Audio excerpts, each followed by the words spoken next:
Cordial saludo, apreciados estudiantes. Mi nombre es Marlon Benítez, director tutor del curso de Procedimientos Jurisdiccionales en TIC. En unos minutos daremos inicio a la segunda sesión de webconferencias del curso.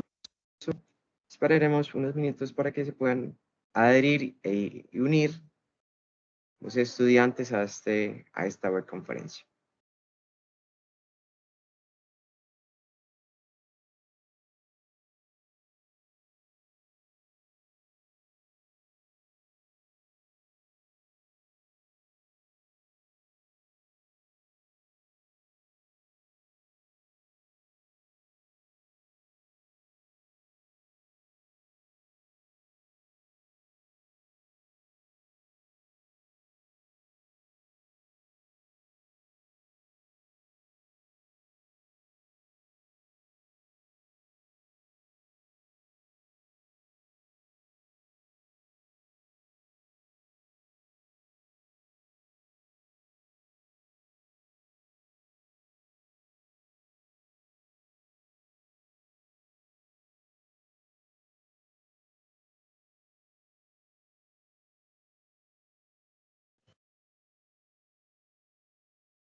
Norma Constanza, Jael Geraldine, muy buenas tardes. ¿Cómo están? ¿Cómo se encuentran?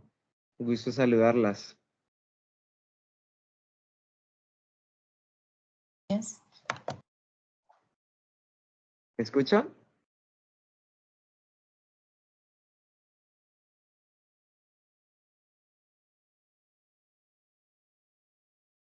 ¿Me están escuchando? Disculpen. Sí, señor, yo lo escucho. Hola Norma, ¿cómo estás? Un gusto saludarte por este medio. ¿Cómo te encuentras?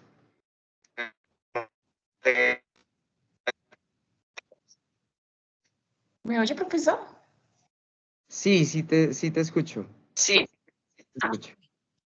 Jael, hola, ¿cómo estás? Jael hola. Geraldine. Sí, te escucho con un eco, Norma, pero bien, bien, bien. Em, Me agrada encontrarlas por acá. Voy a compartir por el chat una lista pequeña de asistencia para tener control de la misma.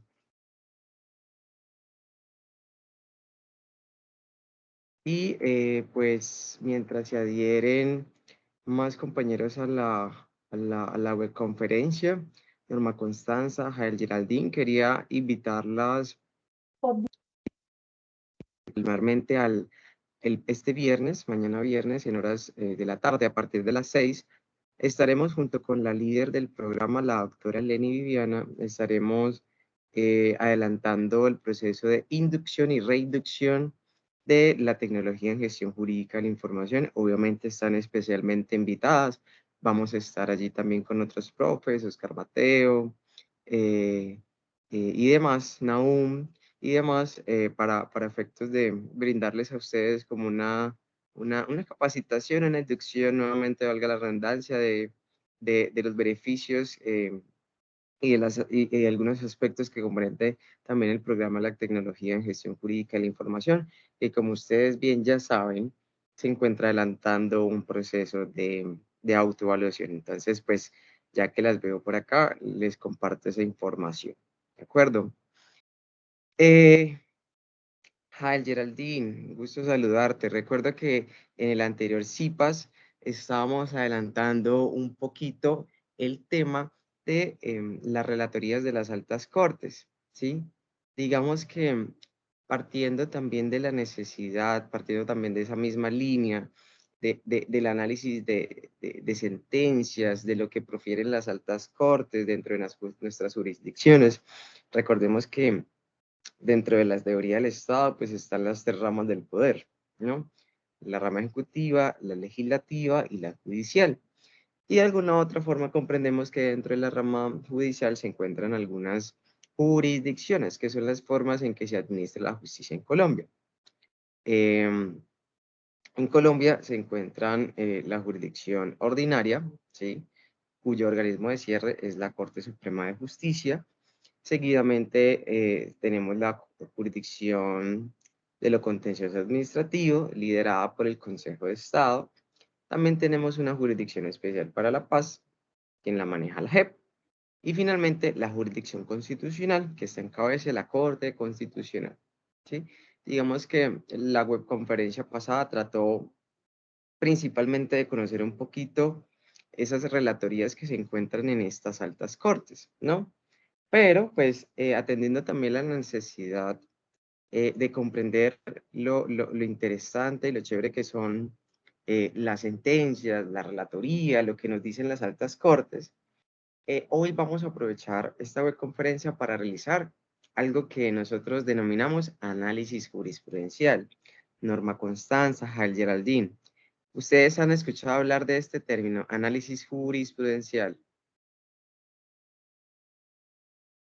¿Qué han Eh, hablado del tema? pues hace referencia pues a leer como, pues valga la redundancia, como la jurisprudencia o las leyes que hay respecto a un tema. ¿O estoy equivocada? Sí, esta es bien, esta es muy en línea, ¿sí? Y además de ello se sitúa como en un caso muy particular, ¿sí? En un caso que principalmente conocen nuestras altas cortes, ¿no? Em, donde existe pues obviamente un problema jurídico, donde existe una parte demandante, una parte demandada, o una parte accionante, una parte accionada en términos de tutelas, ¿sí? Y que de alguna u otra forma un despacho, ¿sí? Un juzgado, un tribunal, ¿sí? Una alta corte, a partir de ese problema jurídico, a partir de esas tesis de las partes, de lo que dice la parte accionante, lo que dice la parte accionada, junto con las pruebas, junto con las normas, como lo refieres, realizan un análisis del caso y al fin y al cabo desarrollan unas consideraciones para sustentar una decisión final que es la parte resolutiva o la decisión de la sentencia. Entonces, hoy vamos a tocar ese tema precisamente de el análisis jurisprudencial. Yo les pregunto a las dos, dentro de las diferentes actividades que han tenido en sus cursos dentro de la tecnología, ¿han tenido la posibilidad de realizar un análisis jurisprudencial?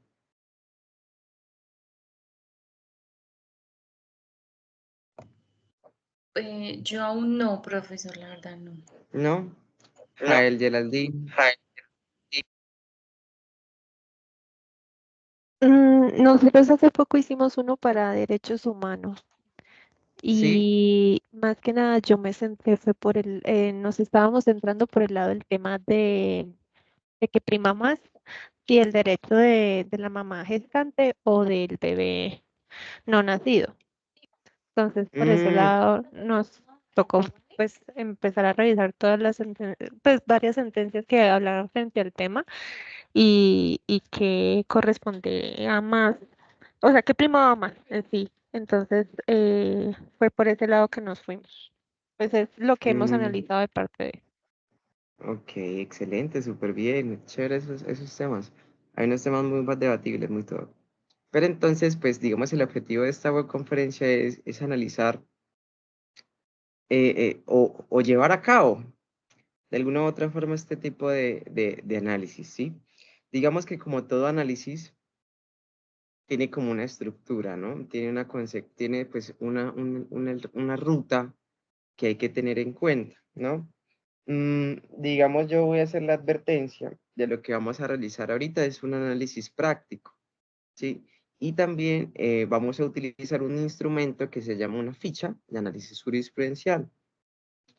Esta ficha es una ficha personal, es decir, es una ficha que yo he ido utilizando a lo largo tanto de mi proceso académico como abogado, como después como profesional, ¿no? Es una ficha que me ha permitido hacer análisis de sentencias un poquito más amigable, ¿no? Porque no sé si se han dado cuenta, sobre todo si les han tenido la posibilidad de dejar analizando o leyendo o estudiando sentencias de la Corte Constitucional. La Corte Constitucional, pues por su competencia, por las grandes atribuciones que tiene, por sus funciones, pues de alguna u otra forma siempre tiene un contenido bastante extenso dentro de sus jurisprudencias, ¿no? Si uno descarga normalmente una sentencia de la Corte, esta sentencia tiene 100, 70, 80 hojas, es bastante contenido, es bastante texto, ¿no? Unas más que otras, obviamente. Dependiendo también del tipo de sentencia, pues vamos a encontrar más contenido que otro. Pero hoy, pues vamos a desarrollar un análisis jurisprudencial, en este caso, pues una sentencia de tutela por parte pues, de la Corte Constitucional, ¿sí? Em, y vamos a utilizar una sentencia que de hecho se ajusta demasiado a el contenido de nuestro curso, ¿sí? Em, la sentencia es esta sentencia de acá, ¿sí? Es la sentencia T-398 del 2023, es una sentencia relativamente nueva, si es del año pasado, pero tiene una gran importancia toda vez que tiene o guarda relación con algunos contenidos que se encuentran dentro del curso de procedimientos jurisdiccionales en TIC, ¿sí? Vamos a revisar cómo se pueden llegar a vulnerar ciertos derechos fundamentales por parte de la Administración de Justicia, ¿no? No les voy a contar el chisme de entrada, más bien lo vamos a desarrollar. Si tienen la posibilidad allí, pues se los agradezco, que cada una tenga como, si tiene la posibilidad, ¿no? De tener en su celular o en su computador esta sentencia abierta en sus computadores. Pues yo voy a estar presentando digamos, la ficha y pues tal vez me voy a perder un poquito con la sentencia y con la ficha. Entonces, pues para todos estar en sintonía, pues les voy a pedir el favor si tienen la oportunidad de tener la ficha allí, perdón, la sentencia allí, ya que vamos a diligenciar esta ficha. ¿Vale? Norma Constanza, Jael Geraldine, ¿tienen la posibilidad de tener un computador allí para compartirles? Sí, señor. Sí, señor. Ya la estoy buscando, sí, señor. Si quiere, ya se las pasé al chat para que no tenga un problema. Sí, es la sentencia T398 del 23.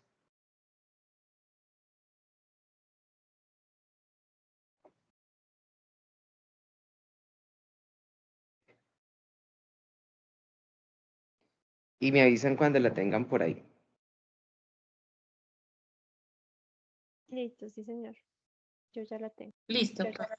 Listas, perfecto. Entonces, pues esta es la sentencia, ¿no? Y les voy a mostrar esta fichita. ¿Sí? Esta fichita es una ficha, como les dije, personal. La ficha que yo he utilizado, ¿sí? Es una ficha muy sencilla, pero hoy vamos a tratar de realizar un análisis jurisprudencial con base en esta ficha, con base en este instrumento, ¿no? Yo de igual manera voy a compartirles la fecha dentro del campus del curso, ¿sí? Para que ustedes también lo tengan allí a modo de documento que ustedes pueden llegar a revisar luego, ¿sí? Porque pues me interesa que ustedes también tengan una serie de, como de herramientas, sí, como de herramientas adicionales si ustedes llegasen a tener alguna situación donde necesitan hacer un análisis de sentencia, donde les gustaría revisar un tema en particular y pues de alguna u otra forma que les sirva también para su ejercicio dentro de la tecnología o cuando ya egresen, ¿sí? En primer lugar, pues este es la ficha de análisis jurisprudencial a modo conceptual o a modo de aproximación conceptual. Podemos decir que el análisis jurisprudencial es el estudio de las sentencias y de las resoluciones que se llevan a cabo frente a una problemática judicial determinada, es decir, frente a un conflicto jurídico, ¿sí? Y como les decía anteriormente, pues hoy vamos a tener la oportunidad de revisar una sentencia de tutela de la Corte Constitucional. Entonces esa va a ser como nuestra actividad el día de hoy.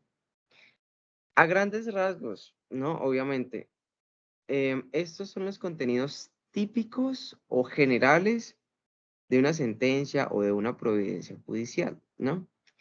Siempre hay una parte que es como la identificación, ¿no? Esta identificación es la identificación primero del despacho o de la autoridad judicial que profiere la decisión.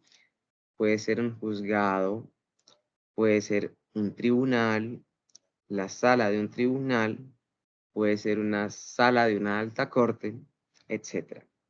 Pero también dentro de la identificación se pueden conocer aspectos como el magistrado o el nombre del juez, la fecha en que se profiere la decisión, las partes que intervienen allí, los llamados en garantía, el tema del proceso, ¿sí? Aspectos que permitan identificar, digamos, el problema jurídico. También hay otros aspectos de identificación como lo son el radicado de las sentencias, ¿sí? El radicado es aquel número especial o identificador de algunas sentencias, ¿sí? Digamos, este número dentro de la rama judicial a veces se designa un número único para efectos de consultar los procesos. Y digamos que esos seriales o esos números también guardan relación con, digamos, la ubicación geográfica del territorio y del juzgado donde se profiere la decisión. Por ejemplo, yo soy de Cúcuta y vivo en Cúcuta. Para iniciar algunos seriales de los procesos judiciales, aquí se inicia con 54001.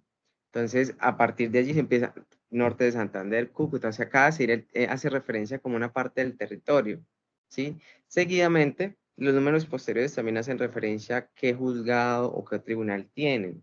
Seguidamente de un año, ¿sí? De un año. Y luego unos números posteriores que hacen referencia como al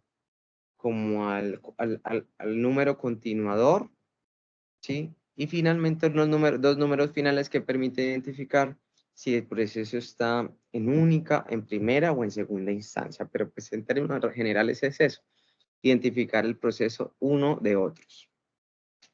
Luego hay algo que se llama descripción de los hechos jurídicamente relevantes del caso. La descripción de los hechos, ¿sí? Es de alguna u otra forma como el chisme, como la situación, como los fundamentos fácticos que dieron origen al problema jurídico, ¿sí? Normalmente está una parte demandante o está una parte accionante frente a una parte demandada o una parte accionada. Y la parte accionante o la parte demandante es la que dice que la parte accionada o demandada está incumpliendo una norma, está teniendo un problema con esa parte, está en tela de juicio un problema jurídico, ¿sí? El problema jurídico propiamente dicho pues hace referencia al asunto que versa la situación. Entonces, por ejemplo, puede tratarse de una acción de tutela sobre la violación de un derecho fundamental. Puede ser una demanda de alimentos, puede ser una demanda laboral, puede ser una reparación directa en términos de derecho administrativo, puede ser una denuncia penal también, ¿sí? Y ese problema jurídico va a estar encaminado con el tipo del proceso, o sea, tanto con el tipo del proceso como la naturaleza de la acción, ¿sí? Si es de demanda, si es denuncia, cuál es, ¿sí? Y además de ello, pues está relacionada con las partes, ¿no? ¿Qué es lo que hizo que A tuviera un problema con B? Eso más que todo es como el problema jurídico. Y a partir de ese problema jurídico también se establece en él, digamos, qué normas aplicar o qué ordenamiento jurídico aplicar, qué regímenes jurídicos hay que aplicar, ¿sí? Porque digamos que dependiendo del área del derecho, podemos hablar de unos regímenes específicos, si es derecho laboral, si es derecho civil, si es derechos humanos, si es derecho constitucional, etcétera, etcétera, etcétera, ¿sí? El análisis de las normas y precedentes o sentencias aplicables, pues, hacen referencia a aquellos fundamentos legales, normativos o jurisprudenciales por medio de los cuales, pues, un despacho, un juzgado, un tribunal, una sala, una alta corte, pues toma una decisión que va a resolver un problema jurídico. Pero ese análisis de las normas se traduce como en los fundamentos normativos, fundamentos jurídicos que dan fe o sostienen una decisión. Porque todas las decisiones que tomen los jueces deben tener una motivación, ¿sí? Y esa motivación obviamente va a siempre estar de la mano con principios legales como el principio de legalidad, el uso de las normas y también inclusive el uso de sentencias u otros medios para obtener una decisión, doctrinas probables, etc. También hay una parte en las sentencias que son el análisis de las pruebas, ¿sí? Es importante destacar esto porque, digamos, a partir de los elementos probatorios también se puede, obviamente, tomar una decisión, ¿sí? No solamente basta con decir o argumentar el problema jurídico con base en una norma, sino también es relevante probar o acreditar una serie de hechos, ¿no?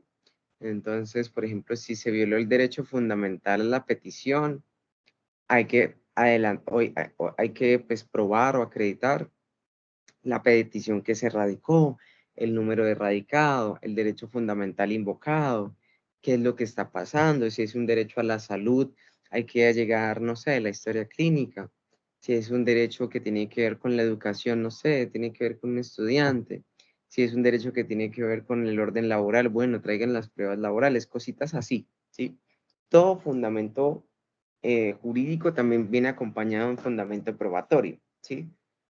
Los argumentos jurídicos o las tesis de las partes, los argumentos jurídicos o tesis de las partes, ¿sí? Estos argumentos jurídicos o tesis de las partes hacen referencia a qué es lo que cada, digamos, o accionante o accionado o demandante demandado tienen por decir frente al proceso, ¿sí? Es decir, yo voy a interponer una demanda de alimentos, ¿sí? Yo la interpongo contra el papá de una menor. Yo soy el apoderado de la mamá de la menor. Y yo voy a demandar al señor porque ellos sí adelantaron una conciliación y la menor ya lleva 3 meses sin recibir el pago de los alimentos. Entonces yo voy a iniciar una demanda, ¿sí? Mis argumentos jurídicos, pues son las normas del derecho civil y de familia, ¿sí?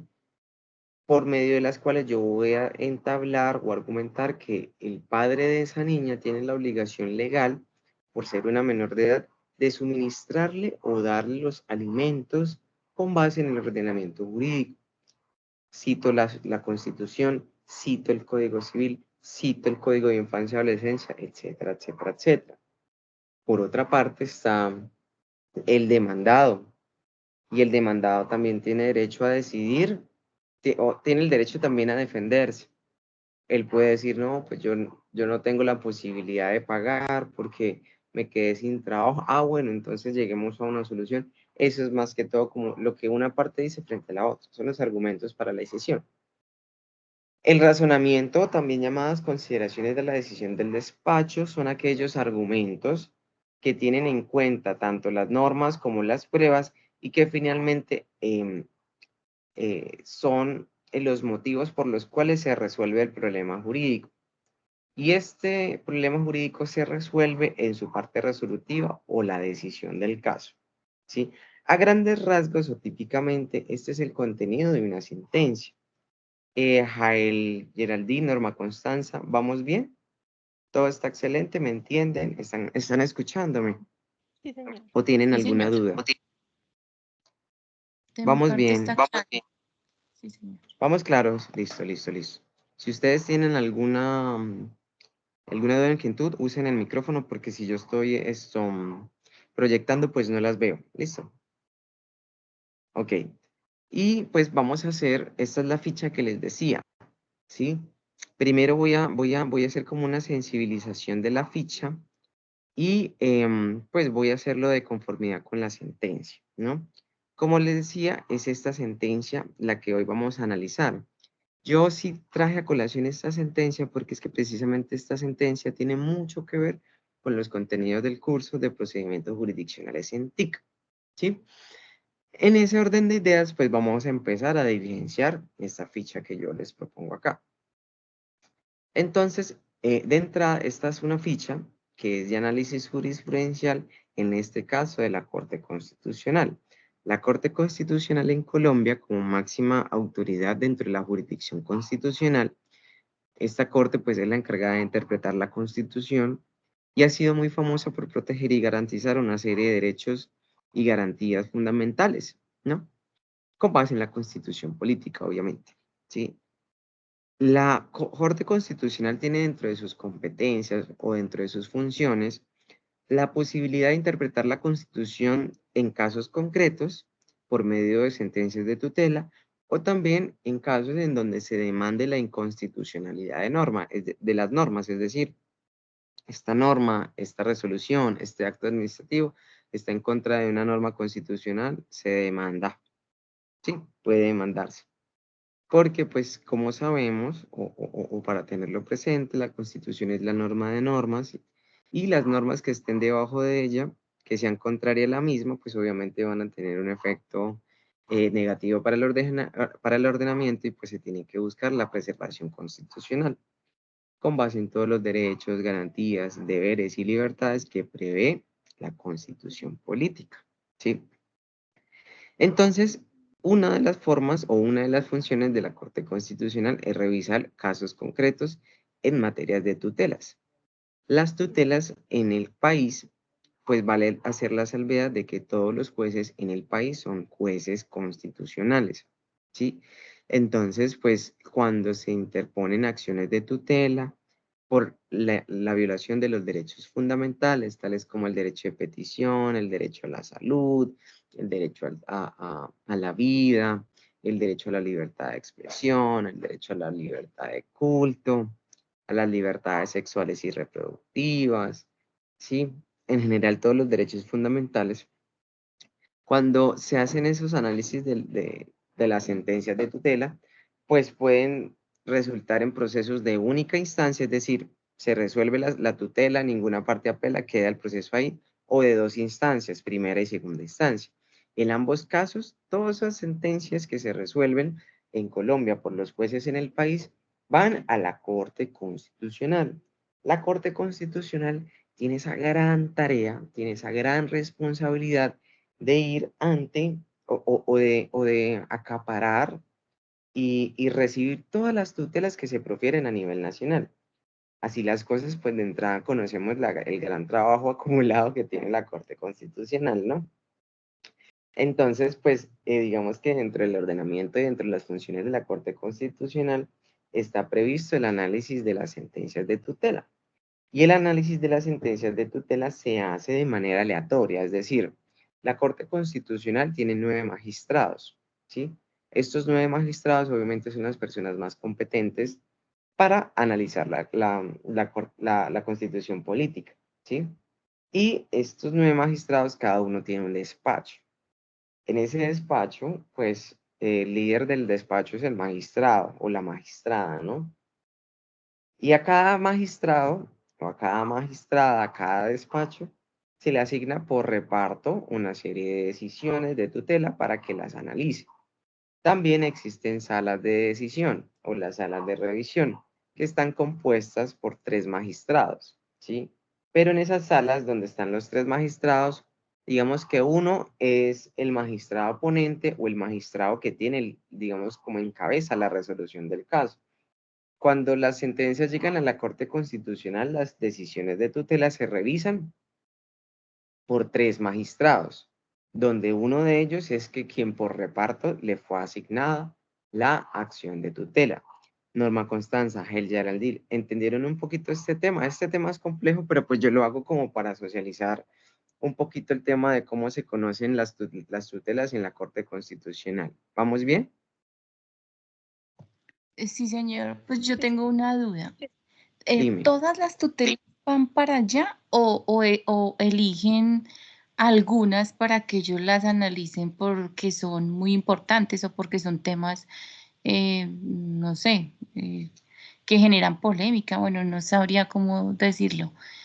¿O son todas las que se radican? Ambas cosas que dijiste también. Todas se van para allá, pero por reparto o por el azar o por la necesidad de pronunciarse sobre un tema, los magistrados las eligen. Pero todas van para allá. O sea, todas van para allá, pero no todas tienen un análisis por la corte, Claro. ¿sí? Son elegidas al azar, pero todas Ah, terminan allá. claro. O Listo, sea, profe. Gracias. es el azar. Es el azar, es el tema, es la escogencia del magistrado, es el reparto. Hay muchos factores, obviamente. Y digamos, cada magistrado también tiene su fuerte, cada magistrado también tiene su línea. Hay unos que son más progresistas, otros que son más conservadores, hay unos que les gusta más este tema, hay otros que les gusta más este otro, y empiezan también a conjugar una serie de temas. Entonces, podría ser casos de niños, niñas y adolescentes, perfecto. Entonces, podemos hablar de casos de niños, niñas y adolescentes, bien, pero metámoslo con comunidades afro, metámonos con niños, niñas y adolescentes con discapacidad. Hablemos de los niños, niñas y adolescentes con algunos problemas de salud, ¿sí? O también otros grupos. Podemos hablar de las personas afro, ¿sí? Personas afro en contextos laborales, personas afro en contextos em, de libertad de expresión.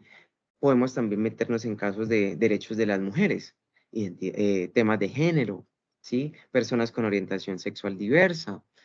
Podemos abordar temas como el derecho laboral, el derecho a la salud, en diferentes grupos de personas, mujeres embarazadas, personas desplazadas, personas víctimas del conflicto armado, migrantes, etcétera, etcétera. Ellos van escogiendo, pero al fin y al cabo es un azar, ¿sí? Ellos tienen la posibilidad de revisar, pero también hay un azar allí. Sí, digamos, también hay una serie de filtros, pero en términos generales así más o menos se funcionan las cosas.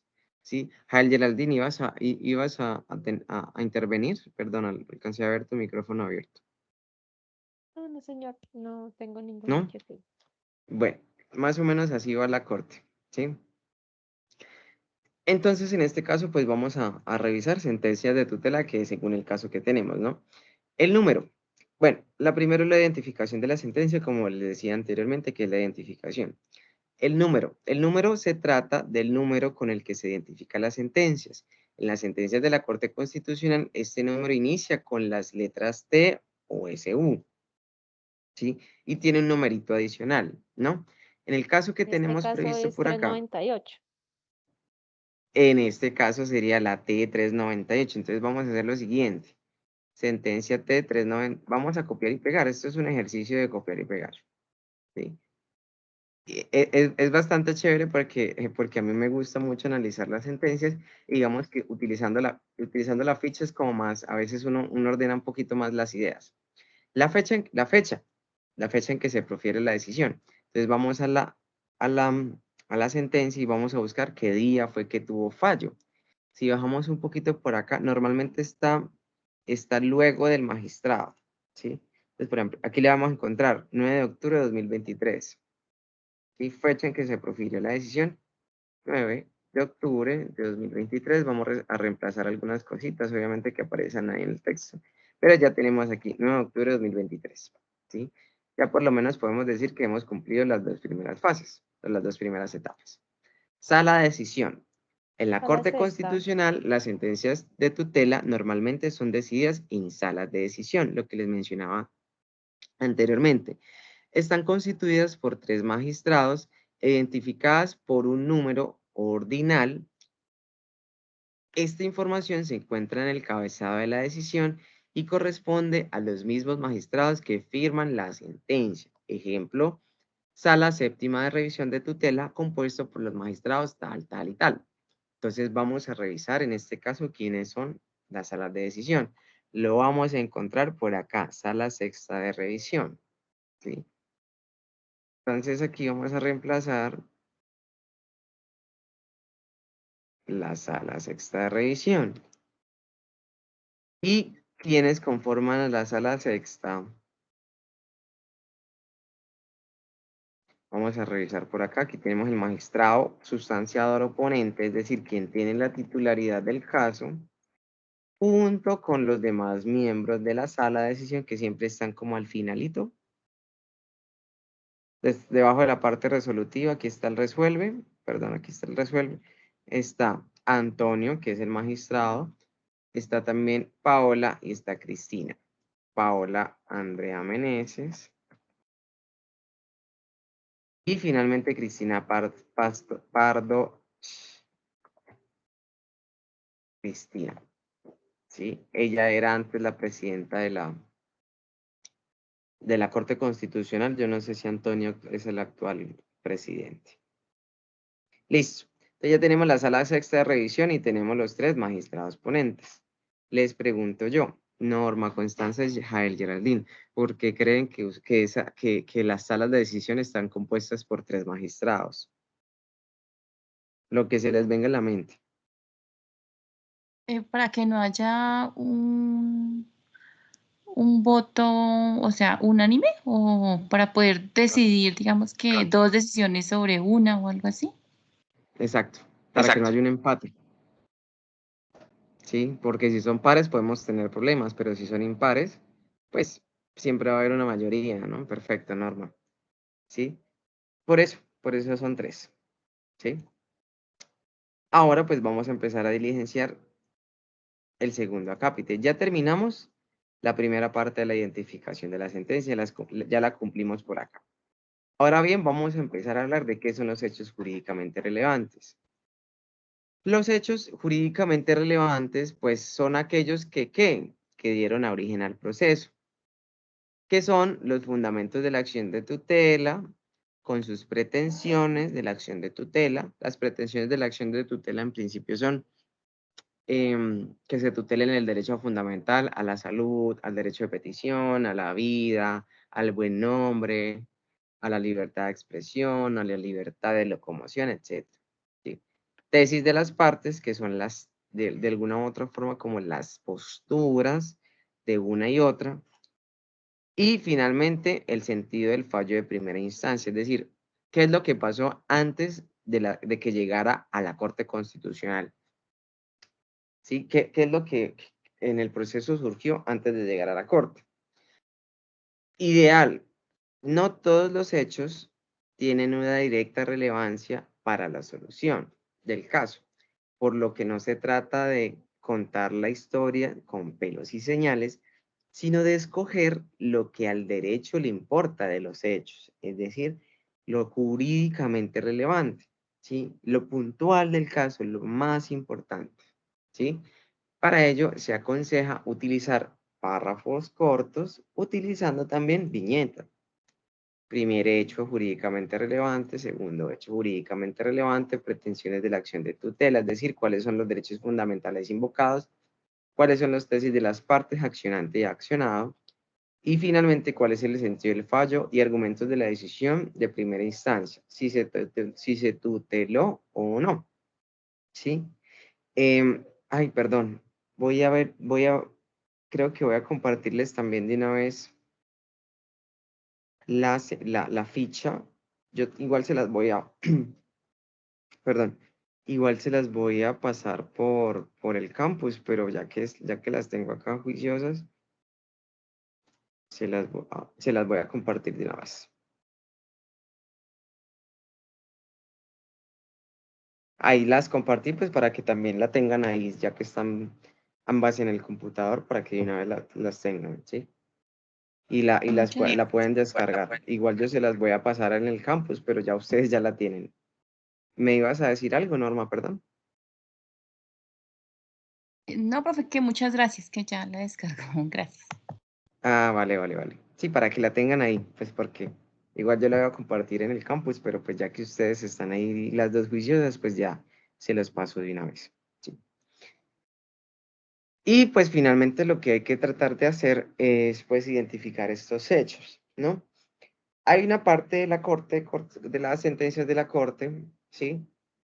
Que empiezan a hablar sobre los antecedentes. Los hechos jurídicamente relevantes pues son los antecedentes, ¿sí? También están como hechos, también están como fundamentos fácticos, así les llaman fundamentos fácticos, y normalmente están después de la identificación, ¿no? Entonces, en este caso, el accionante presenta, perdón, voy a ampliar un poquito porque soy como muy pequeño.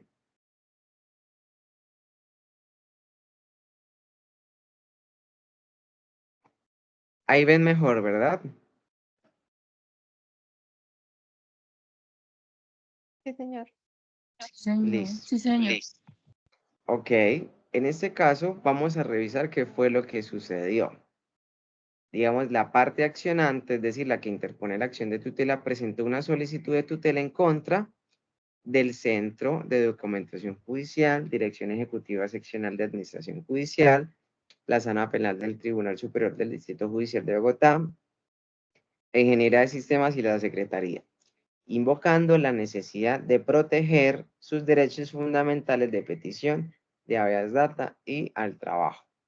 Aquí podemos ya identificar cuáles son los derechos fundamentales invocados, ¿no? Pues por aquí hay una parte que se tienen que buscar cuáles son los derechos fundamentales invocados. Estos son los derechos que ella pues, solicitó. ¿Sí? Pretensiones de la tutela, buscar siempre que se cumplan estos derechos, que se tutelen estos derechos, ¿no?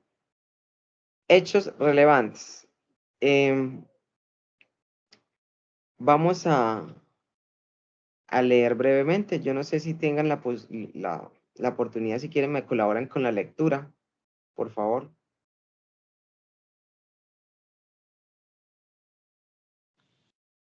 Listo, profesor. La parte que se está mostrando, ¿cierto? Sí, claro. Sí, claro. El demandante señala que en la página de consulta de procesos judiciales aparece vinculado en 2 procesos penales identificados con los radicados 12345 y 67890. Exacto. Estos obviamente son radicados falsos, ¿no? Porque vamos a mirar la particularidad del caso. Sigamos. El 19 de septiembre de 2022 presentó un derecho de petición ante la ingeniera de sistemas del Tribunal Superior de Bogotá, Centro de Documentación Judicial, Dirección Ejecutiva Seccional de Administración Judicial de Bogotá, Cundinamarca y Amazonas.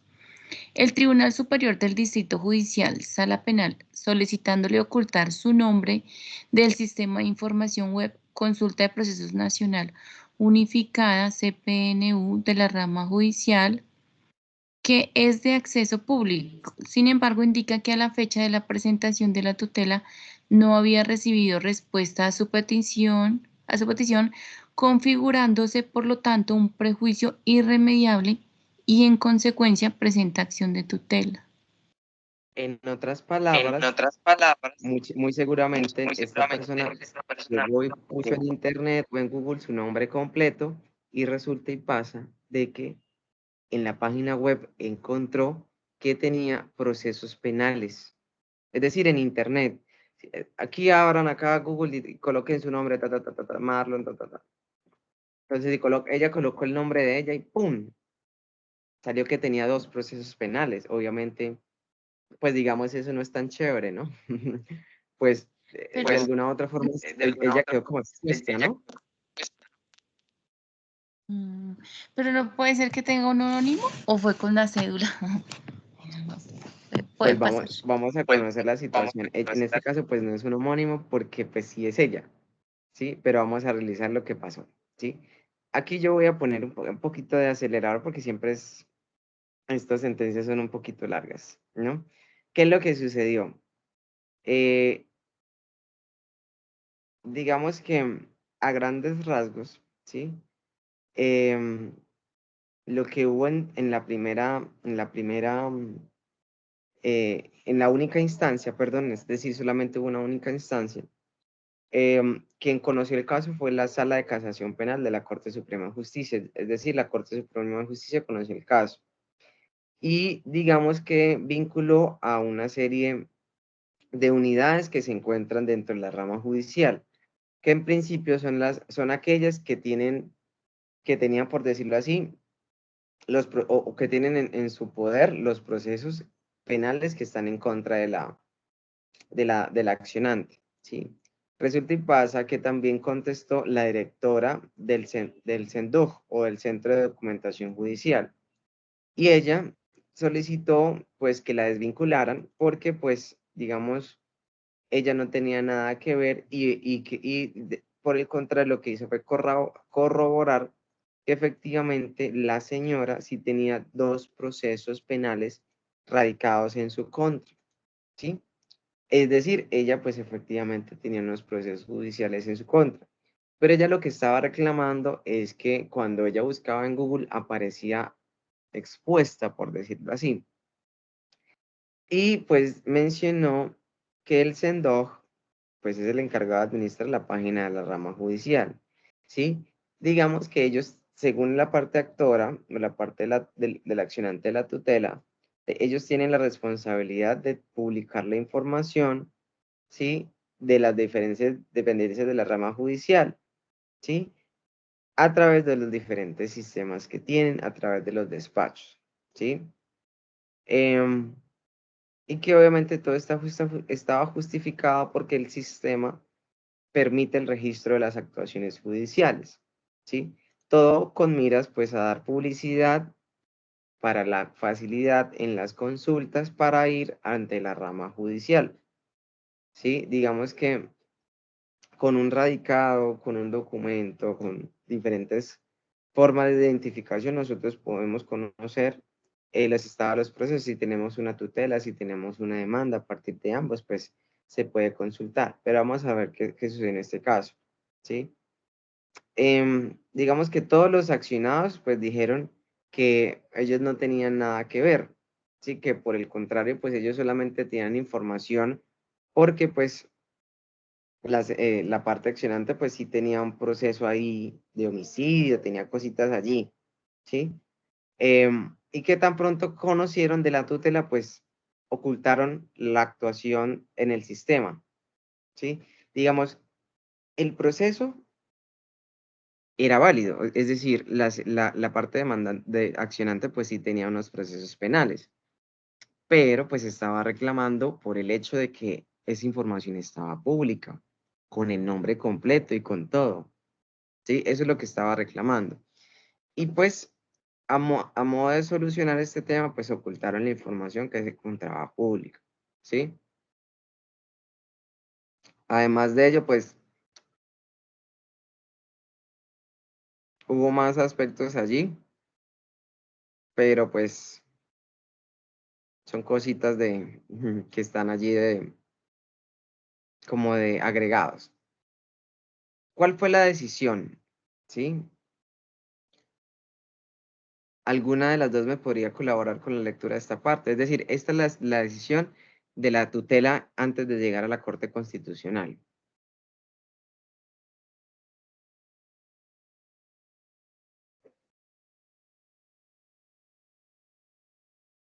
Pues si ¿Me quieres yo escuchan? leo de ¿Me nuevo. escuchan? Sí, Dale, yo dale, leo dale. de nuevo. Dale. Decisión Gracias. judicial, objeto de revisión. El 25 de octubre del 2022, la Sala de Casación Penal de la Corte Suprema de Justicia concluyó que las anotaciones contenidas en el portal web de la rama judicial no desconocen los derechos al habeas data, buen nombre y honra, sin que estos dos últimos hubieran sido invocados por el accionante, pero que estando íntimamente relacionados y viéndose posiblemente comprometidos, fueron considerados por la Sala de Casación Penal en virtud de las facultades ultra petita, en tanto no contiene un reporte negativo para el accionante ni constituyen un antecedente penal o disciplinario. Señaló que la base de datos Justicia Siglo XXI es de carácter informativo y su propósito esencial es mejorar la gestión administrativa institucional, por lo que el juez de tutela no está habilitado para intervenir ni para ordenar la cancelación o supresión de la información que se registra en el sistema de consulta. Precisó que, pese a que dichas anotaciones no constituyen antecedentes penales, en el caso en que el accionante considere que debe restringirse u ocultarse al público su información en los procesos penales, debe presentar solicitud ante la autoridad judicial correspondiente y que dicha actuación no se acreditó en sede constitucional.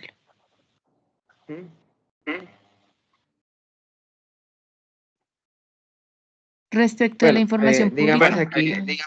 aquí para agilizar, pues digamos que la sentencia de única instancia lo que estaba hablando es que pues se decidió la improcedencia de la acción, es decir, la tutela no procedía, porque pues esto, al fin y al cabo, se resolvió el problema, es decir, se ocultó el contenido que ella estaba, digamos, discutiendo, ¿sí? Porque pues se superó el problema jurídico, por decirlo así, ¿sí? La ingeniería de sistemas de la página, pues le quitó la parte pública en donde la salía expuesta a los procesos penales, ¿no? Sin embargo, pues esto fue eh, objeto de revisión por la Corte Constitucional, ¿sí? Y pues a grandes rasgos eso más bien fue el caso, replanteando Sí, volviendo al asunto. La persona tenía unos procesos penales en su contra y cuando consultaba en Internet o en Google aparecía que tenía los procesos. Ella por medio pues solicitó que le quitaran eso y solamente se lo quitaron hasta la acción de tutela. Sí, eso a grandes rasgos. Digamos que para el análisis de la ficha, estos grandes aspectos, estas grandes ideas, pues tienen que estar contenidos acá. ¿Cuáles son las tesis de las partes? Es decir, qué es lo que decía el accionante y qué es lo que decía el accionado. Y pues de alguna u otra forma, pues es más bien como una síntesis o un resumen. El primer hecho jurídicamente relevante sería que pues la persona cuando consultaba en Internet, pues tenía el antecedente penal y que se veía públicamente en Internet. Segundo, pues que peticionó y nunca le dieron respuesta. Y finalmente, que lo que pretendía con la tutela es que se protegieran estos derechos fundamentales. Tesis de las partes, ¿qué decía el accionante?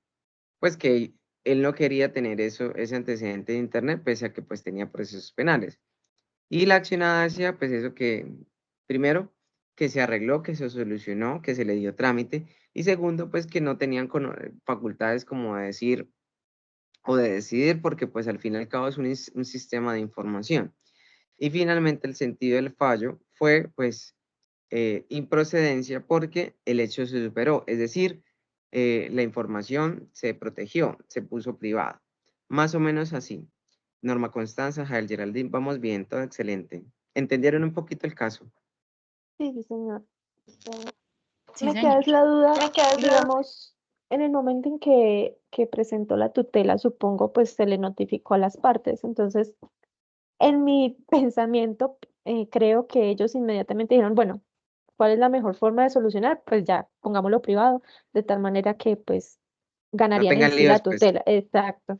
Entonces, pero triste por parte de la persona, de la víctima, proponerlo así, porque hasta que no presenta la tutela, no le están protegiendo su derecho. Entonces, es un poquito, se observa que las peticiones no están siendo, no les han dado respuesta correctamente desde las entidades implicadas, sino que hasta que no les tienen el jalón de orejas, por ponerlo así, no toman acción. Y es Exacto, mucho más sucede lo mismo como trabajo. si estuvieran, sucede lo mismo como en las tutelas de salud. Exacto, en todo, en general, yo creo que en todo, en todo, en todo. Y es triste, o sea, sí sería bueno como mirar esas partes, no sé cómo se podría mejorar frente a ese aspecto, porque es mucho más trabajo para los juzgados y se pierde ese tiempo que están invirtiendo en procesos que pudieron haberse subsanado en una petición y no en los que de verdad necesitan su intervención. Jael, tienes toda la razón. De hecho, se ha debatido muchísimo estos temas, ¿sí? Eh, Se ha pensado inclusive en generar la propia jurisdicción constitucional, que solamente se encargan de tutelas, pero pues eso es muy difícil de prever, pues porque pues sí existe una congestión judicial, es evidente, es clara, y se ha usado la tutela pues con su fin legítimo de proteger derechos fundamentales, ¿no? Pero sin dudas, estas acciones también colapsan el sistema independientemente de las cosas, o sea, lastimosamente es así, como lo dices, esto es como si fuesen las IPS y EPS, hasta que no haya tutela, pues no hacen nada, lastimosamente. Pero al fin y al cabo se resolvió el asunto. Pero pues no solamente estando allí, pues este caso pues fue conocido por la Corte Constitucional, ¿no? Digamos que se habló mucho del tema de cuáles han sido los protocolos como para ocultar la información de las partes, ¿no? Entonces se supone que dentro de la información de la rama judicial, pues el sistema en temas penales tienen que haber sistemas anónimos, ¿sí?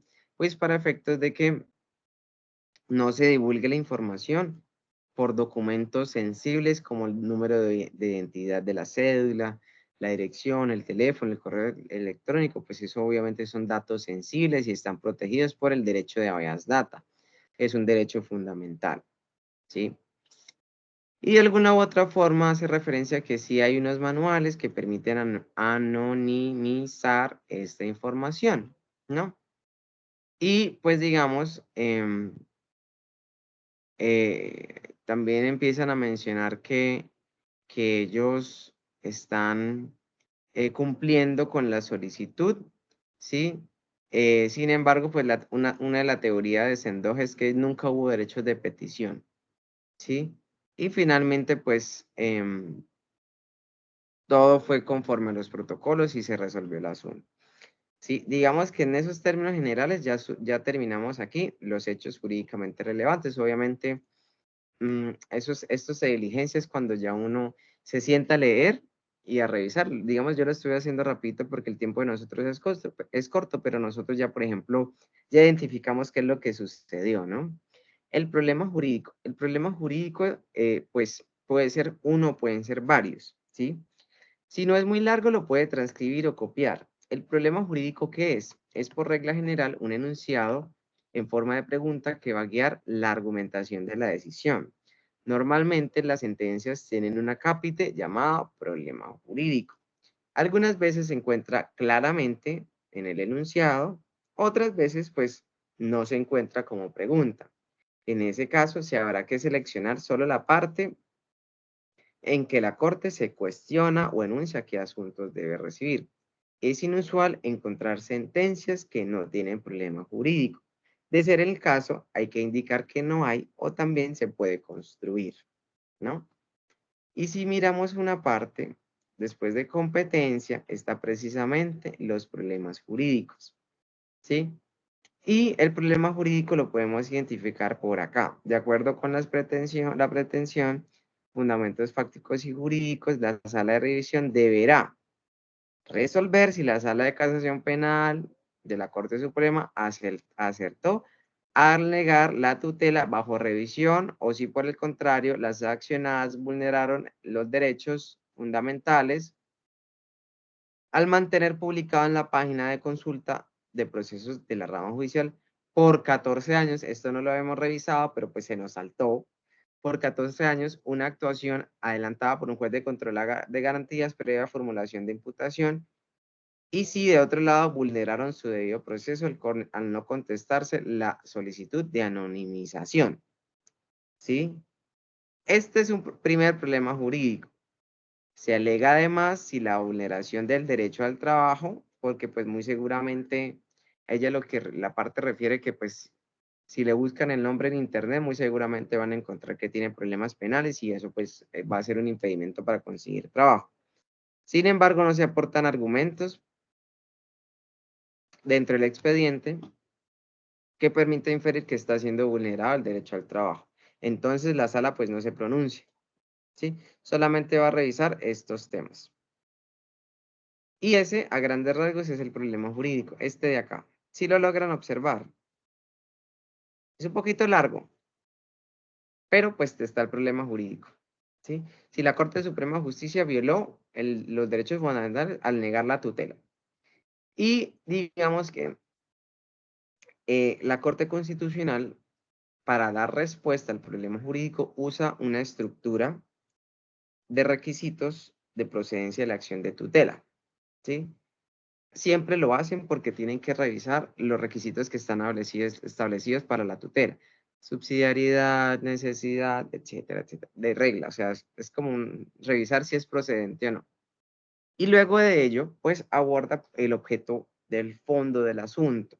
Abordará el tema del derecho de petición, abordará el tema del habeas data, derecho al buen nombre y la honra, la naturaleza de la información de las actuaciones o diligencias judiciales, la regulación de las publicaciones de la rama judicial y sus responsabilidades, y finalmente, pues va a resolver el caso en concreto, ¿sí?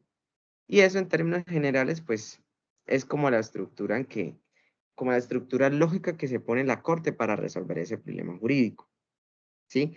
Ya tenemos un problema jurídico y ya tenemos una estructura o una línea que seguir para dar respuesta a ese problema. Norma Constanza, Jael de Aldín, ¿vamos bien? Todo excelente. Sí, señor. Listo, vamos súper bien entonces.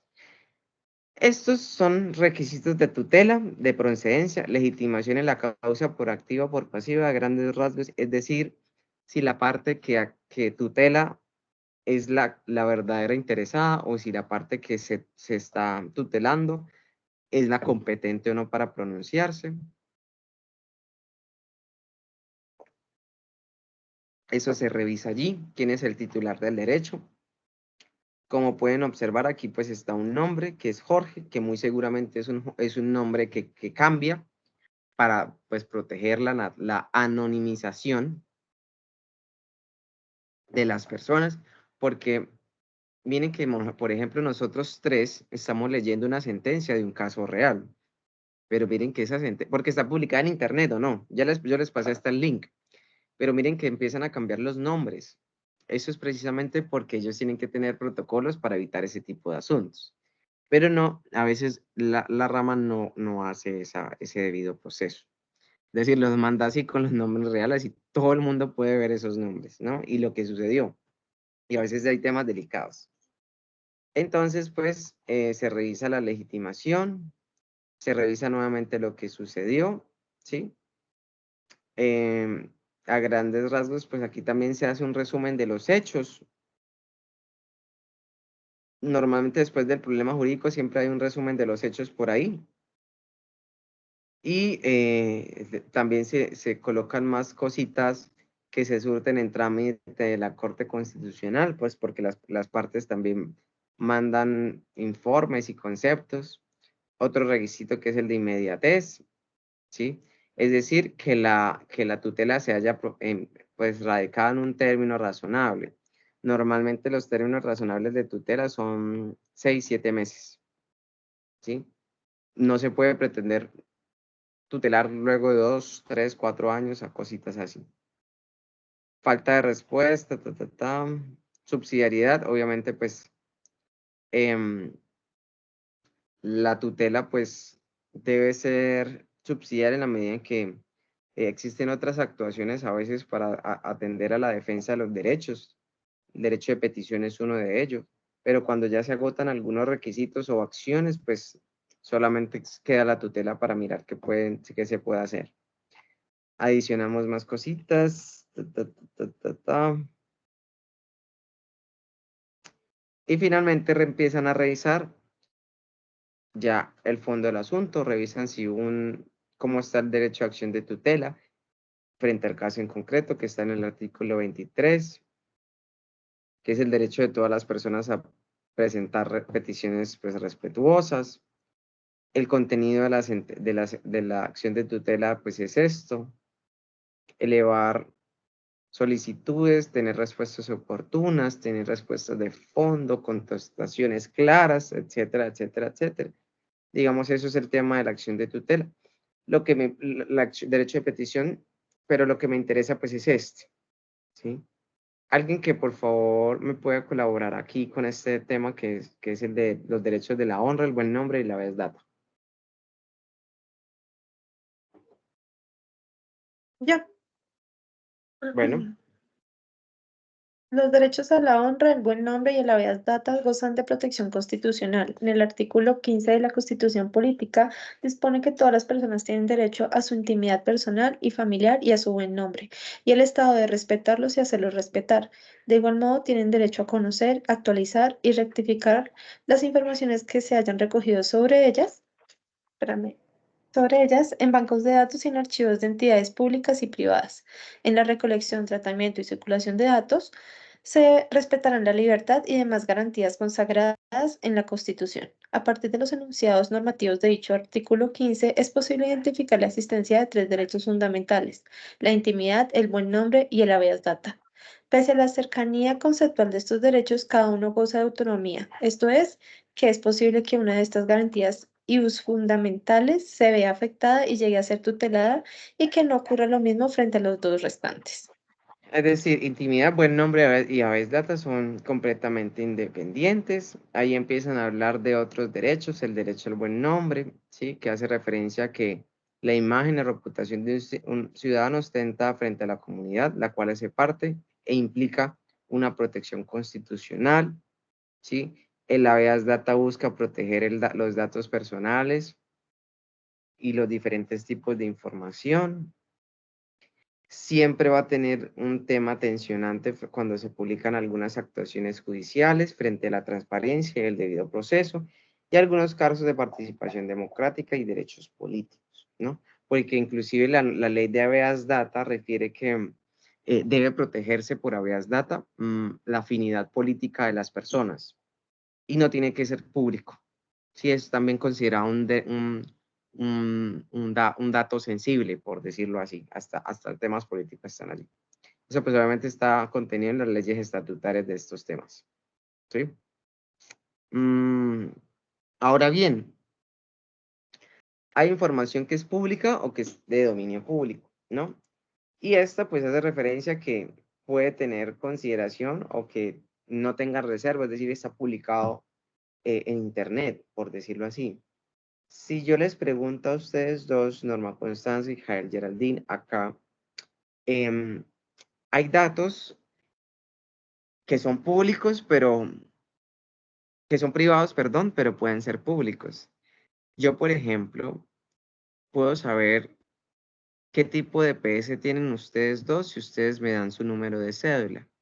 Si ustedes me dan su número de cédula, yo busco en el ADRES y consulto dentro de la base de datos del ADRES y a partir de allí yo puedo identificar qué PS tiene cada una, por ejemplo. Pero miren la relación de esos datos. El número de identidad es un dato sensible, ¿sí? Pero si yo tengo acceso a él, pues la información sensible se vuelve no tan privada y muchas personas pueden acceder a ello.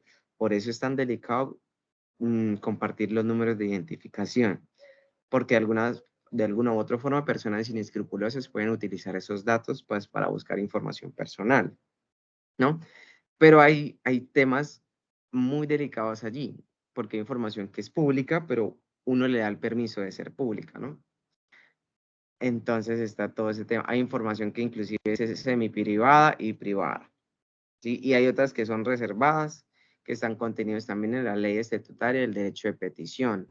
Temas como asuntos de gobierno, asuntos de seguridad y de orden público, digamos que es objeto de reserva. Nosotros no podemos pedirle, como por ejemplo al Ejército o a la Policía Nacional, una información sobre actuaciones policiales en tal sector. Eso está objeto de reserva, pues por temas legales, ¿no? Y digamos, pues la Corte Constitucional empieza a hablar de muchos temas, ¿sí? Sin embargo, siempre busca adelantar como un análisis chévere de esos derechos fundamentales, ¿no? Y luego, de hecho, empieza como a revisar, bueno, a partir de esos derechos fundamentales, ¿cómo puede ser este tema frente al sistema de la consulta de los procesos en la rama judicial, que ya es el caso concreto? Y ahí empiezan a hablar que solamente son antecedentes penales las que están proferidas en sentencias judiciales, ¿no? Y empiezan a hablar los temas de los antecedentes penales, pues porque inclusive en la base de datos de la Policía Nacional se puede mirar si alguien ha cometido un delito, porque pues todos ya son sistemas de información, ¿no? Por ejemplo, aquí, antecedentes, Policía Nacional. Revisando en esta base de datos de la Policía Nacional, se puede mirar si una persona tiene o no antecedentes penales. Y todo se hace con el número de la cédula. Usted como lento. Mientras va cargando, pues está un poquito lento. No sé por qué. Y así más datos, más datos, más datos, más datos. Pero todos estos datos, todo esto que estamos hablando, va a alimentar las consideraciones de la Corte. Las consideraciones son los argumentos jurídicos para resolver el problema jurídico y para tomar una decisión. Es decir, ¿qué es lo que analizó la Corte para llegar a un resultado final? Tienen en origen en el resuelve, ¿sí? Son los argumentos que justifican directamente la decisión, se deben construir utilizando las ideas y premisas centrales, conectándolas lógicamente. No se trata de copiar y pegar. Sí, entonces digamos que luego de haber hecho esta lectura, pues nosotros vamos a tener que identificar cuál fue el sentido de la decisión y por qué se tomó. Entonces aquí empiezan a hablar aspectos de lo que responde al derecho a la información, la pública, la privada, cómo se ve en el proceso penal. Hay normas, hay sentencias, hay interpretaciones de norma, todo eso son algunas consideraciones que llega a tomar la Corte, ¿no? Temas como principios de publicidad, principios de transparencia, pues porque la rama judicial también tiene que tener aspectos públicos o de información pública, otras cosas de gestión documental, otras cosas como para saber cómo están de indicadores, etcétera, etcétera, ¿sí? Pero pues, digamos, eso no es limitado, sino que también tiene que respetar algunos derechos como los derechos fundamentales, ¿no? Estos son más asuntos, También empiezan a hablar sobre la publicación de estos contenidos y las responsabilidades de los actores en el portal web de la rama judicial, ¿sí? Y aquí empiezan a hablar de varios sistemas de información, el SIJUF, el SIJIP, el SPOA, ¿sí? Que este es el de los penales, ¿sí? Todos obviamente son de la rama judicial y tienen unos fundamentos legales. El sistema documental de justicia siglo XXI también es importante. Ahí es donde se anotan todos los aspectos. Digamos que la Corte empieza a hablar muchas cosas por allí, pero pues son aspectos que a veces toman para revisar. ¿Para qué sirven este tipo de normativas? Como para identificar la responsabilidad, las obligaciones, que es, sí, digamos, por ejemplo, esta es una circular que hace referencia a cómo se debe publicar la información en los portales web y que hay que tener en cuenta una responsabilidad, hay unos lineamientos operativos, normativos, y cosas a tener en cuenta, ¿sí? Eso es más cháchara, la verdad, la Corte Constitucional se mete mucho en el cuento hasta que por fin llegamos a algo que se llama análisis del caso en concreto. Para mencionarles rápidamente el análisis del caso en concreto. El análisis del caso es concreto, es decir, está este problema jurídico, están estas normas, está este análisis normativo. Vamos a aplicar esas normas frente a lo que están tutelando, en este caso, ¿no? Entonces vamos a hacer la resolución del problema jurídico con el caso ya en particular. Se llama así, el caso en particular o el caso en concreto, ¿sí? Y nuevamente empiezan a decir, pues como a reiterar un poquito, si se vulneran o no los derechos fundamentales de la parte actora, ¿sí? En contra del Centro Documental Judicial y otras entidades por pues no haber ocultado el nombre de la persona dentro de los procesos penales que tenía en su contra. Y empiezan a hablar del hecho superado, pues mencionando que el hecho superado significa que la solicitud al fin y al cabo fue satisfecha por la parte accionada antes de que el juez adoptara la decisión, lo que hablábamos anteriormente. Es decir, ya el daño ocurrió, pero el daño ya cesó, ya se acabó. Y por tanto, pues digamos, sí existe una vulneración a un derecho fundamental, pero ya esa vulneración ya terminó, ya acabó, ¿sí? Y empiezan a hablar sobre ese tipo de aspectos.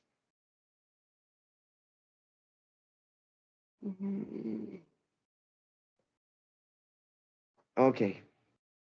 Y empiezan a hablar, esto es lo que ya nos interesa, que hubo una vulneración de los derechos fundamentales a la honra, el buen nombre y el habeas data, ¿sí? Se puso en tela de juicio que pues si había presentado o no la solicitud, ¿sí? Sin embargo, no se obtuvo respuesta de la entidad al aclarar el error reportado. Sí hubo un derecho a la violación al derecho fundamental de petición por entorpecer el funcionamiento de la Administración de Justicia al restarle eficacia a la interpretación del juez de tutela, dado que el trámite de tutela se encontró en desfase en la veracidad de la información publicada. Una respuesta ahora de la petición del accionante por parte de la Fiscalía caracterizaría de eficacia. Más temas de la Corte Constitucional. El derecho de la habeas data y el buen nombre fueron vulnerados por las accionadas, ¿sí? Porque el sistema, si bien es alimentado por los despachos, el send-off tiene que mantener los deberes de administrar la plataforma, ¿sí? Es decir, tiene que revisar los perfiles y las cuentas y velar por el cumplimiento de los estándares de publicación, es decir, los temas de anonimización, que eso no sea público, sino que también tenga reservas, ¿sí? De conformidad, pues, con el ordenamiento jurídico.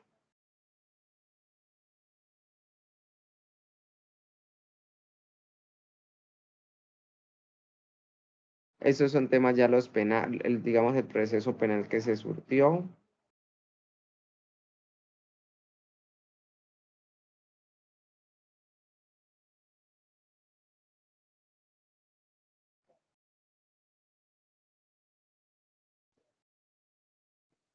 Hubo temas de que sí se compareció por allá.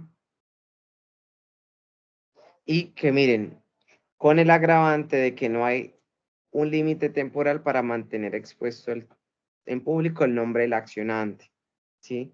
Durante 14 años ha mantenido esa información pública en Internet. 14 años está esa información publicada en Internet, imagínense.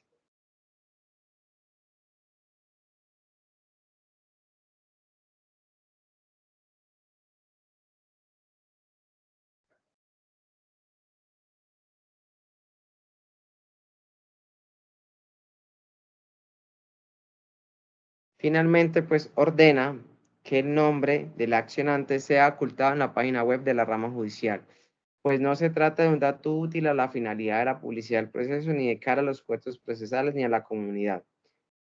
Es un dato producido hace 14 años que en lugar de una finalidad constitucionalmente legítima, vulnera los derechos fundamentales.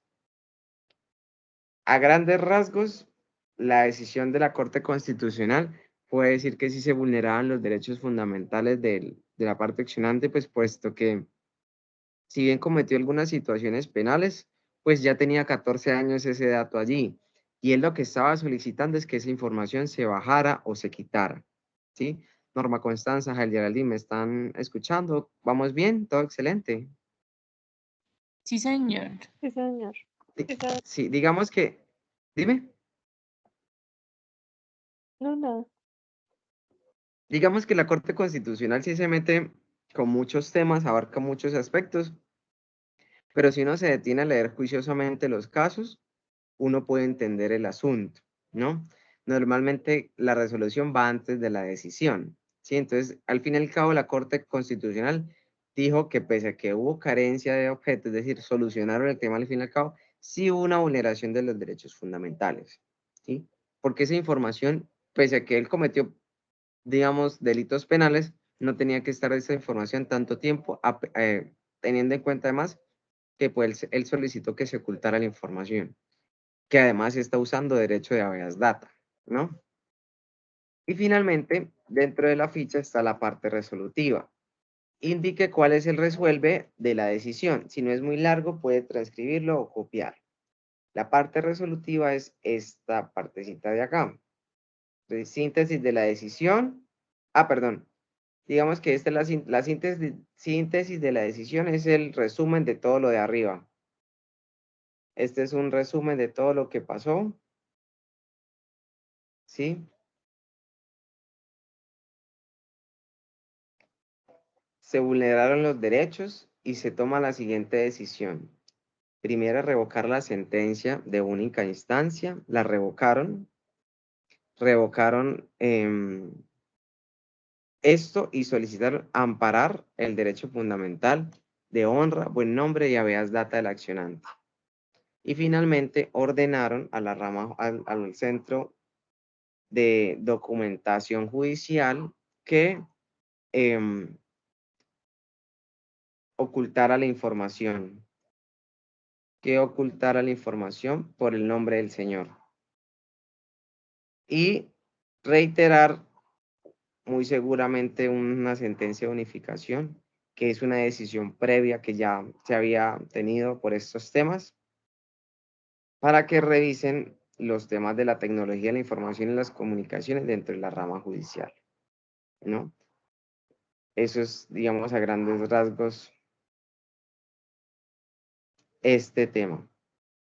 Siempre solicitando que se salvaguarde la intimidad del peticionante y se reserve el expediente, ¿sí? Esa es la parte resolutiva. Uno también tiene la posibilidad de copiarlo y pegarlo o de hacer un resumen. Como resumen, podemos decir que se revocó la sentencia de única instancia y que en su lugar se tuteló los derechos fundamentales del accionante. Hasta ahí.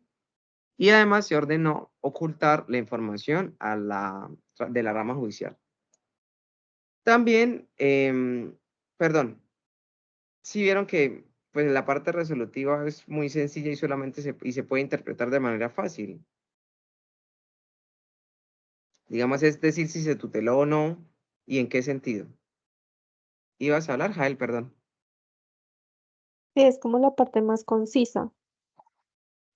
Sí, puede ser largo, puede ser corto, pero ya después de leído todo lo de arriba, uno ya tiene como más idea de lo que pasó, ¿no?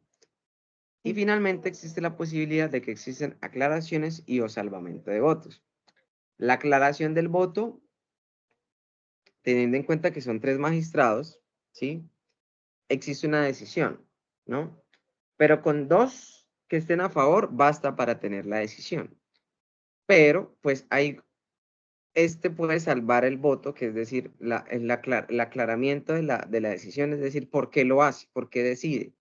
Y el salvamento es nuevamente una oportunidad para el juez, para el magistrado que estuvo en contra de la decisión, el motivo por cual estaba en contra. Entonces, eso también está en la sentencia, pero algunos traen y otros no. Vamos a revisar si la sentencia trae. Creo que sí. Miren, hay un salvamento de voto. Es decir, esta magistrada no estuvo tan de acuerdo con la decisión, ¿sí? Y ahí explica el motivo. Ahí explica, digamos, por qué no estuvo de acuerdo. Parcialmente, ¿no? Finalmente lo firma. Ella consideró que ellos debían abstenerse de reiterar esta orden, ya que ellos no garantizan. Ella decía que esta sentencia no resultaba aplicable porque no eran supuestos factos.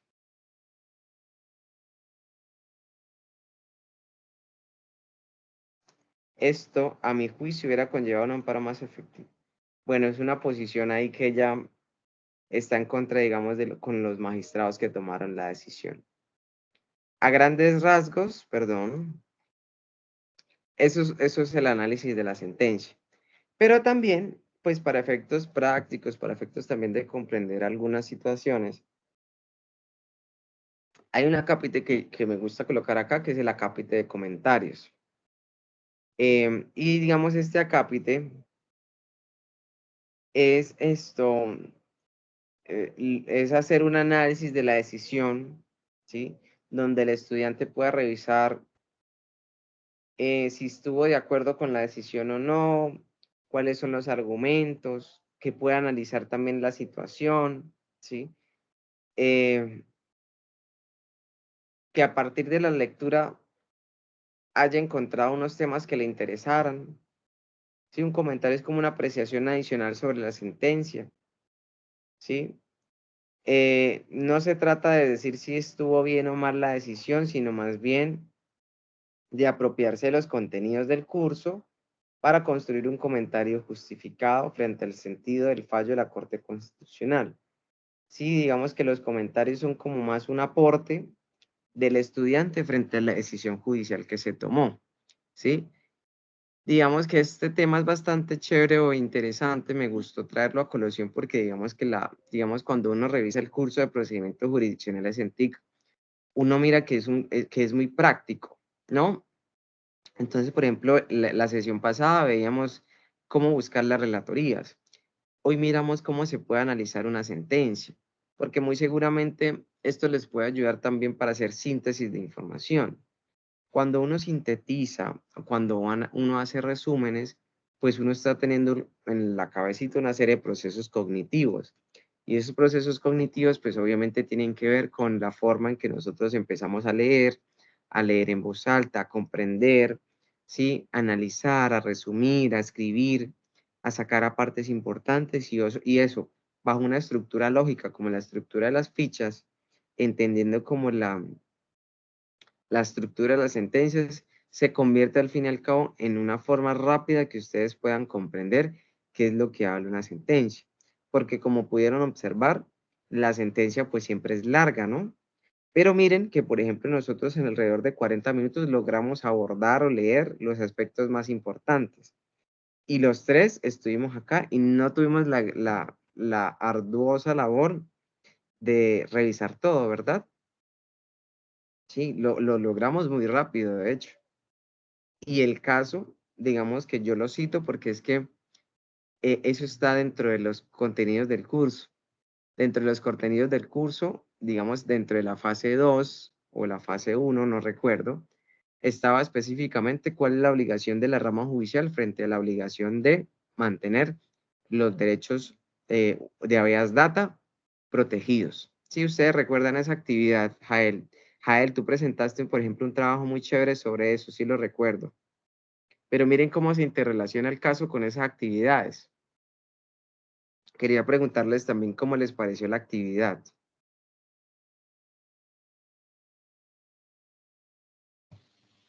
Esa me gustó, la verdad, porque digamos que yo no había tenido la oportunidad de analizar sentencias, entonces sí fue, digamos que muy bueno, fue, digamos que pensé que era más, que tocaba leer todo, y pues, bueno, si hay el tiempo sí, pero si no, pues, digamos que esas partes que su merced nos indicó, pues como que son las más importantes.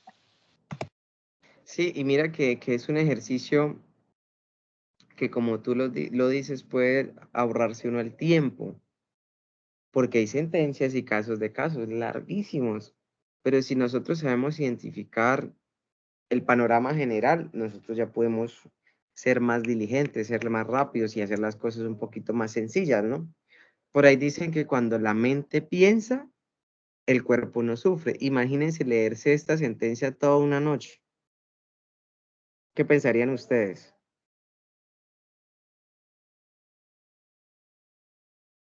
No sé, las escucho.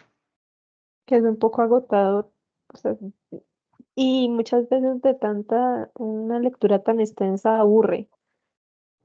Entonces no quedan como conceptos que nos puedan servir para más adelante o simplemente nos toca volverla a releer, porque muchas veces de las lecturas tan extensas como que no se le queda a uno nada, Y es que desde mi sí, punto de vista.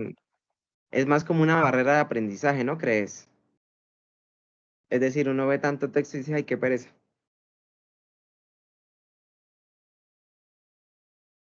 Y Jael, por ejemplo, sí pudiste apreciar que esto se asoció, y Norma también, ¿no? Sí vieron que esto se asoció, el tema, la sentencia, se asoció con el contenido de la fase. Esto lo vimos ya con la actividad, ¿recuerdan? Sí, señor. Entonces, por ejemplo, ahí fue una parte práctica de cómo pueden existir problemas, ¿no? De cómo evidentemente hasta la rama judicial puede llegar a vulnerar derechos fundamentales, ¿no?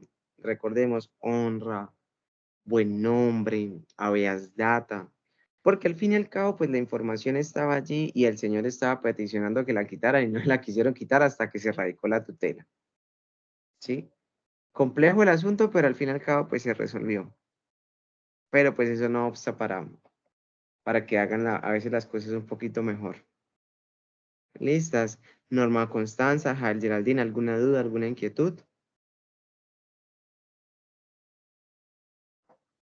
No, señor, No, señor. frente a la actividad no.